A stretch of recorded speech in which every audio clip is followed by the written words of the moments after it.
What up, Space Fam? Goes in here for AnimeUproar, and today I'm going to be talking about some more badass old dudes from anime. In the first video, I said I'd make a second one if it got over 3,000 likes, and as I'm writing this, it already has over 3,400 likes. So here I am with the epic part 2 as promised. This time I'm going to make it more difficult. If we can get 5,000 likes, I will start on part 3 ASAP. So if you want to see part 3, make sure to hit that like button and share this video with your anime loving friends. If you haven't, be sure to subscribe, and this is crucial, hit that notification bell, because if you don't, you'll have no idea when new videos come out. For more anime content and crucial updates about new anime movies and seasons, make sure to follow us on Twitter and Instagram at AnimeUproar. Remember, this series is not in any particular order. I just talked about badass old dudes that I think are beyond awesome. As always, if you have an old dude that you want me to cover in a future installment, leave that suggestion in the comments and upvote suggestions you like. I will include anime spoilers in this video, but I'll try to stay away from manga spoilers. Now, without further ado, let's jump into it. First, let's look at Thorkell, the Tall from Vinland Saga. He is considered to be the strongest living Viking. I've been absolutely loving Vinland Saga lately, and that is in part because it's so fun watching how this over 50-year-old behaves when it comes to battles. He's 230 centimeters or 7.5 feet tall. He towers over opponents physically, but also psychologically. Let's take a closer look at some of this living legend's best moments so far. When he's introduced as the enemy of Askeladd's men,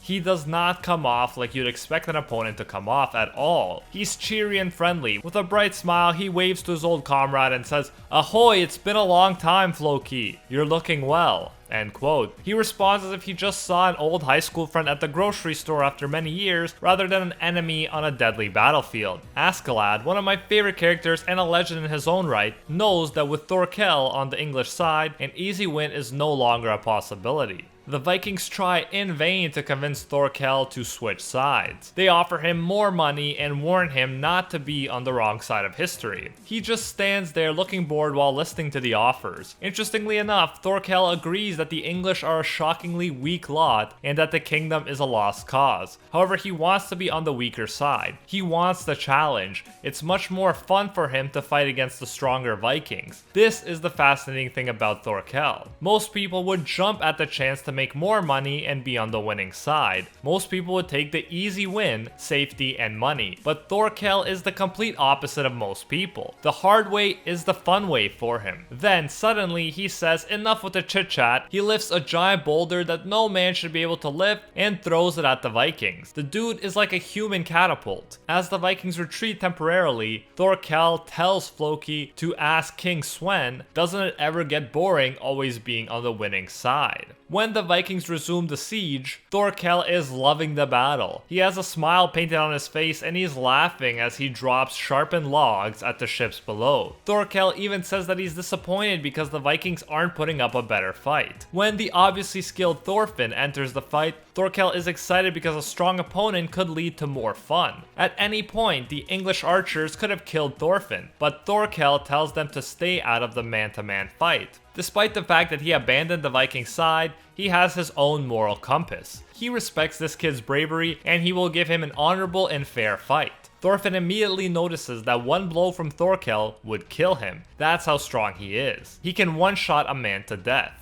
When Thorfinn manages to get Thorkell down and is about to stab him in the face, Thorkell catches him by allowing the knife to go through his open hand. I don't think a lot of people would even consider that a possibility, but this boss would. He manages to turn a deadly attack into his advantage, and he's even smiling as a knife is going straight through his hand. Then he lifts Thorfinn with one hand and slams him to the ground. He starts throwing around Thorfinn like a ragdoll. The Vikings retreat and Thorkell is disappointed that the whole battle is over already. Thorfinn catches him by surprise and cuts off Thorkell's 2 fingers. Some people might be bothered by losing 2 fingers for the rest of their life, but this crazy mofo is excited. He smiles and he slides the knife out of his hand. Rather than being mad at Thorfinn, he's impressed and calls him a warrior. He lets him escape and waves to him with missing fingers, saying he enjoyed the battle and that they'll finish it for good next time. He goes on to yell after the Vikings to come back and calls them miserable cowards. He wants them to come back and fight him as all of his English subordinates are celebrating victory. Later, Thorkell shares his philosophy of life to Ragnar. He says, and I quote, "How did you fight and how did you die? That's what matters. The stronger the foe, the better, end quote. I absolutely love this view of seeing challenges as fun and positive things. We often want things to be so easy and avoid challenges as much as we can. However, a true badass embraces challenges like Thorkell, and the more difficult the challenge is, the better it is because overcoming it will make you that much stronger and let you discover what you're truly capable of. You can't push yourself to the limits against a weak opponent. It's like the awesome Stoic philosopher Seneca once said, "I judge you unfortunate because you have never lived through misfortune. You have passed through life without an opponent. No one can ever know what you are capable of, not even you," end quote. Thorkell and other legends seek out difficult situations so that they can find out what they're truly capable of. Another Stoic philosopher, Epictetus, similarly said that the legendary Greek hero Hercules wasn't great despite his challenges, he was great because of his challenges. If he didn't have to go through crazy trials like fighting a Hydra, Epictetus suggests that Hercules would have spent his time sleeping away in a warm, comfortable bed. Nobody would respect Hercules if he didn't go through those challenging situations and prove himself in the process. That is why Thorkell jumps into danger. Even though it's more dangerous than just staying away from danger, Thorkell still does it because it is more fun and rewarding. If Thorkell laid on a couch all day watching Friends reruns, he would not be on this list. He's a badass because he chooses to always do what's uncomfortable rather than what's easy. Thorkell goes on to do other unorthodox things. He releases his hostages before a fight so that his opponents can't use the "we couldn't fight because of the hostages" excuse when they inevitably lost the battle. You might think that Thorkell would let his great power go to his head and start believing that he's the greatest of all time. However, interestingly enough, he freely admits that Thorfinn's father, was the only man in the world stronger than him. Later, Thorkell says that it's the water that makes a fish and the battlefield that makes a warrior. He'll do anything to ensure the war lasts as long as possible. He wishes that the entire world was at war all the time, so he could keep fighting and having fun. Obviously, war is a horrible thing that should be avoided whenever possible, but it's still interesting to see how Thorkell views everything in such a different way from everyone else. You might think that he would welcome Askeladd's men deserting their leader and joining the English forces. After all, that's what Thorkell did. But when Askeladd's men do turn against their leader, Thorkell kills them. Why? Well, the difference is why they switched sides. Thorkell switched sides because he wanted a bigger challenge, while Askeladd's men switched sides because, according to Thorkell, they were cowards who would flip sides at the first sign of trouble rather than fight like men. Ironically, Thorkell only wants to keep Askeladd and Thorfinn alive, the guys who do not want to join him. I didn't expect that I'd have this much to say about Thorkell, so we should probably start moving on to the next badass old dude, but I will just mention the epic moment where Thorkell's badassery literally causes the ringleader who turned people against Askeladd to lose his mind. All Thorkell did was give him an axe and told him to fight back, but the idea of fighting Thorkell scared him so much that he literally passed out while standing. Thorkell broke his mind without lifting a finger. That is, without a doubt, one of the most badass things I've ever seen. Next, let's talk about Monkey D. Luffy's grandpa himself, Monkey D. Garp. He's 76 years old when he's introduced and 78 years old after the time skip, yet he still kicks butt even at that age. While Luffy is a pirate,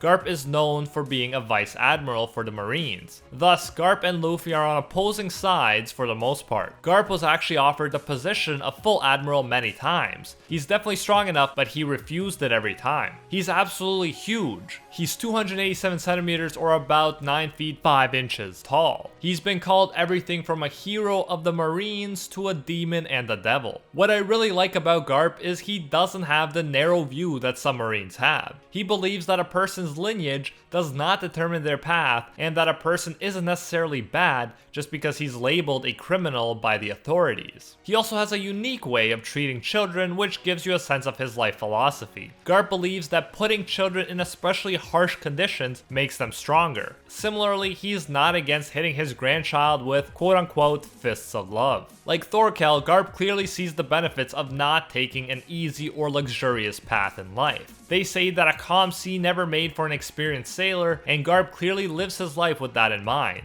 It's also interesting how, even though his grandson took a completely opposite path, Garp seems to enjoy and get a kick from learning about Luffy's exploits. However, he's torn at the same time between loyalty to the Marines and loyalty to his family. Ultimately, at the Battle of Marineford, Garp has to decide if he'll follow Marine orders and stop Luffy from saving his adopted grandson Ace, or if he'll let Luffy save him. He states that Luffy will only pass him over his dead body, but in the end he can't do it. Despite the fact that he wanted Luffy and Ace to be Marines and they chose a different path, he still can't kill his own grandsons. Garp lets himself be punched by Luffy, giving him a chance to save Ace. The fleet admiral at the time, Sengoku, comments on how Garp is a father before a Navy man. Yet, even though everyone witnessed this, they still continue to use Garp because he's that powerful and valuable, even if he defies direct orders. When Akainu finally kills Ace, Garp has to tell Sengoku to hold him down because he will kill Akainu if he doesn't.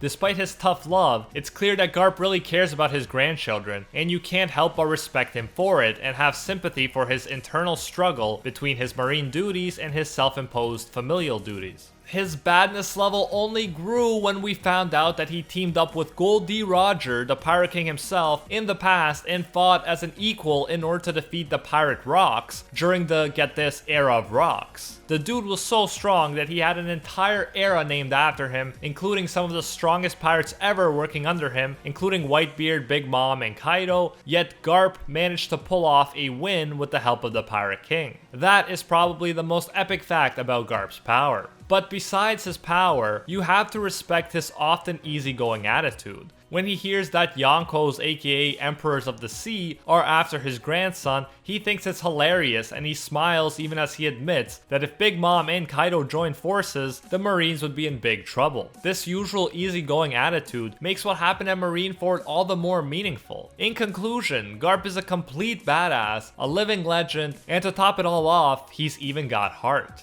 Lastly, I want to talk about All Might from My Hero Academia. I just noticed that all of the badass old dudes in this video are tall AF. All Might is 220 centimeters or 7 feet and 2 inches tall. All Might is currently 49 years old, which qualifies as an old dude for me because it is old for most shonen. The main characters are usually in their teens, so being 40 plus, in my opinion, qualifies someone to be on this list. All Might is an absolute legend. He was the undisputed strongest man in the world in his prime, he held the rank of #1 hero, and he bore the title of the world's symbol of peace. What's so impressive about All Might is that despite his serious injuries which caused him to regularly cough out tons of blood, he still managed to remain the #1 hero for so long. Not only that, despite all of the pain he was feeling, he always had a big smile on his face, so that the innocent people of the world wouldn't worry. He took all of the fears, worries, and doubts of the world and held it on his shoulders. Almost every hero student was inspired by him the most, to the point where it's weird when someone like Kirishima talks about being inspired by Crimson Riot rather than All Might. In the first data book, All Might got a 6 out of 5 in every category, including power, speed, technique, intelligence, and cooperativeness. He came off as the perfect hero, and this is all the more admirable because he was in truth so human and dealt with so much pain behind the scenes. All Might is known for going beyond his limits. Plus Ultra translates to further beyond in English. It symbolizes moving beyond the edge of the possible. All Might's final fight against All For One embodies this idea well. All For One pushes All Might to his limit, to the point where the whole world sees what All Might has been trying to hide for so long, the truth behind his withered, injured body. All For One thinks if he exposes All Might's true form to the world, he's won. He's destroyed All Might's pride. However, All Might says it's not his body that made him the symbol of peace, but his spirit. He says that All For One hasn't stolen away one bit of that. All For One goes on to tell All Might the truth about his sensei and her child. All Might, after hearing all this, fails to maintain his smile in public. Yet despite all of the physical and emotional pain that All For One throws his way, All Might still refuses to give up. He smashes past his limit. He puts his strength into his right arm as everyone's hopes rest on his victory. All For One prepares the ultimate quirk combination to finish off the weakened All Might, but it doesn't stop him. All Might keeps going, almost on sheer willpower and spirit, and launches a final United States of Smash. With it, he manages to do the impossible, to defeat the insanely OP All For One. Not only does he win, he puts his fist in the air and remains standing. Despite the fact that he used so much energy, he uses what he's got left to retransform into his OP muscular form. Most people would have just fallen down after winning. They would have taken a much earned rest. However, he continues to push himself for the world's sake, to bring peace of mind to them. It's always been about others, not himself. This is his final act as the #1 hero, and you can definitely say he went out with the biggest of bangs. Even when he can no longer maintain his muscular form and turns back into his weak, skinny form, people still can't help but cheer and think about how cool he is. How he's the complete coolest. The fact that All Might could do everything he did, despite his shortcomings and weaknesses, makes him all the more badass. Like the other characters on this list, he pushed himself and threw himself into the most difficult situations. All Might kept doing this until he physically burned himself out. He refused to become a slave to comfort, and that's why he will go down in anime history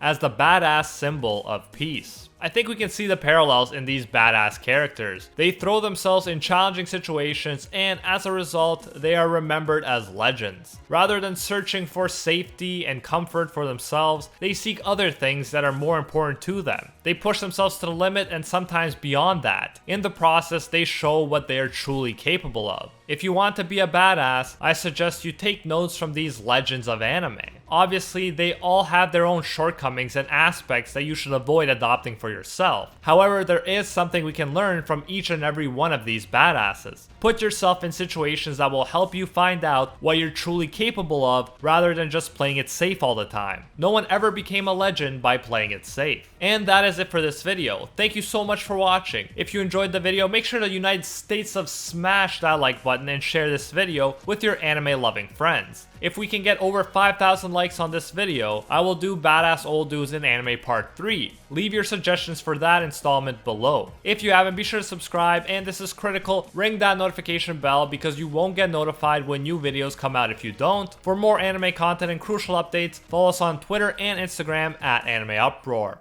A big thank you goes out to our patrons over on Patreon who help make videos like this one possible. I'm blown away by the amount of patrons we have, and I'm extremely thankful to each and every one of you. I especially want to thank our Pro Hero tier patrons, the one and only Gilgamesh, Baby Ray, Nothing But a Fan, Jason Wilson, King Zeldris, $50 Beat, Ekarad GN, Anatoly Kazatsky, DJ Nathaniel, Alpha Dio, and Angel Cruz, and are the 1 tier patrons, the ones who stand atop all clans: Steven Ingrata, Alola Anata, Matty Mac 239, Makoto Kun, Seth Cooper, and the world. If you enjoy our work, you can support more of it by going over to patreon.com/AnimeUproar and becoming a patron today for as little as $1. If you do so, you'll get your name featured in future videos alongside these amazing people right here, and you'll even get access to our private patron-only Discord. So check out patreon.com/AnimeUproar, link in the description if you're interested. You can also now join the YouTube channel and support more content that way if you prefer. Whichever way you choose to support us, you can get the same great benefits. Thanks for everything. And until next time, see you, Space Cowboy.